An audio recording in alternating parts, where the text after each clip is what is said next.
EPS 95 pension धारकों की pension table में हुआ संशोधन। 23 लाख पेंशन धारकों को मिलेगा लाभ, राजपत्र हुआ जारी।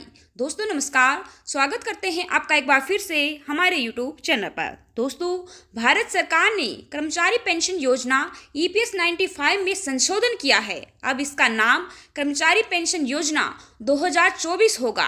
इस बदलाव के साथ सरकार ने ये सुनिश्चित किया है कि 6 महीने से कम अंशदायी सेवा वाले कर्मचारी पेंशन योजना के सदस्यों को भी निकासी लाभ मिल सके।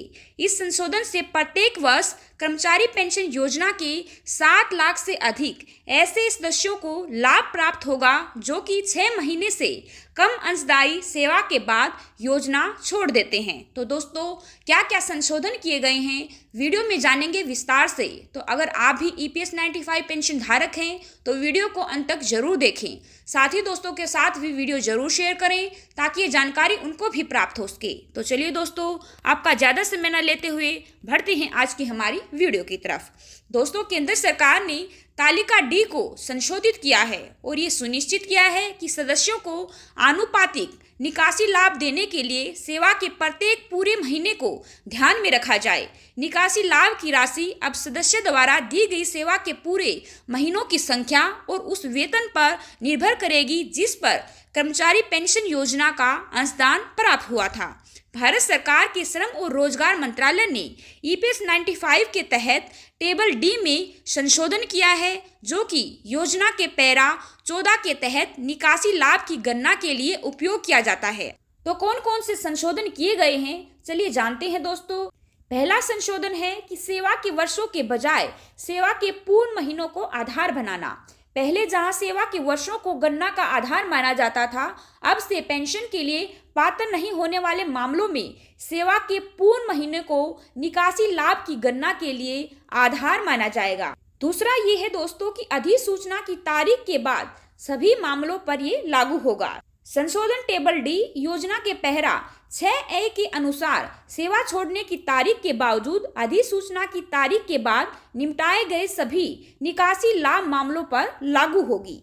तीसरा ये है दोस्तों कि 58 साल की आयु से पहले के जितने भी मामलों में अपवाद है उनको यहाँ पर ठीक किया गया है। केवल वही मामले अपवाद होंगे जहां सदस्य ने 14 जून 2024 से पहले 58 वर्ष की आयु प्राप्त कर ली हो। ऐसे मामलों में क्योंकि 58 वर्ष की आयु पूरी करने की तारीख यानी कि योजना से बाहर निकलने की तारीख अधिसूचना की तारीख से पहले है, इसलिए इनके लिए गणना पूर्ववर्ती टेबल डी के आधार पर जारी रहेगी। चौथा पॉइंट ये है दोस्तों कि संशोधित टेबल डी का महत्व किस किस के लिए रहेगा।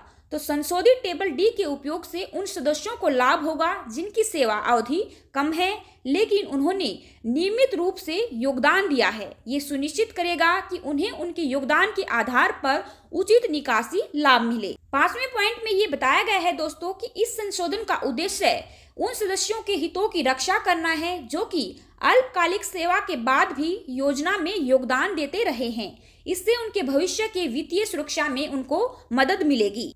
आपको बता दें दोस्तों कि अब तक निकासी लाभ की गणना पूर्ण वर्षों में अंशदायी सेवा की अवधि और उस वेतन के आधार पर की जा रही थी जिस पर कर्मचारी पेंशन योजना के अंशदान का भुगतान किया गया है। इसलिए अंशदायी सेवा के 6 महीने और उससे अधिक का समय पूरा करने के बाद ही सदस्य ऐसे निकासी लाभ के लिए पात्र होते थे। परिणाम स्वरूप 6 महीने या फिर उससे अधिक समय तक अंशदान करने से पहले योजना छोड़ने वाले सदस्यों को कोई निकासी लाभ यहाँ पर नहीं मिलता था। यह कई दावों के खारिज होने और शिकायतों का कारण था क्योंकि कई सदस्य 6 महीने से कम की अंशदायी सेवा किए बिना ही योजना छोड़ रहे थे। वित्तीय वर्ष 2023 से 2024 के दौरान 6 महीने से कम की अंशदायी सेवा के कारण निकासी लाभ के लगभग 7 लाख दावे यहाँ पर खारिज किए गए। इस संशोधन के बाद अब ऐसे सभी कर्मचारी पेंशन योजना के सदस्य हैं जो कि 14 जून 2024 तक 58 वर्ष की आयु प्राप्त नहीं कर पाए हैं,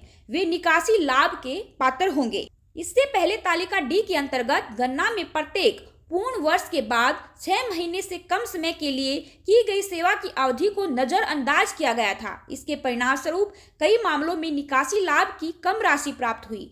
तालिका डी के संशोधन के साथ निकासी लाभ की गणना के लिए अंशदायी सेवा को अब पूर्ण महीनों में माना जाएगा। इससे निकासी लाभ का उचित भुगतान सुनिश्चित होगा। उदाहरण के लिए 2 वर्ष 5 महीने की अंशदायी सेवा 15,000 रुपये प्रति माह वेतन के बाद निकासी लाभ लेने वाला सदस्य पहले 29,850 रुपये की निकासी लाभ का हकदार था। अब उसे 36,000 रुपये का निकासी लाभ यहाँ पर प्राप्त किया जाएगा। तो दोस्तों, ये वो संशोधन हैं जो कि EPS 95 योजना की तालिका डी के अंदर किए गए हैं। आपका क्या कहना है इसके ऊपर कमेंट सेक्शन में कमेंट कर हमें अपनी राय जरूर दें। वीडियो पसंद आई हो तो वीडियो को ज़्यादा से ज़्यादा साथी दोस्तों के साथ भी शेयर जरूर करें और हमारे चैनल को सब्सक्राइब कर बेल आइकन को जरूर प्रेस करें ताकि लेटेस्ट अपडेट आप तक तुरंत पहुंच सके। आज की वीडियो में बस इतना ही।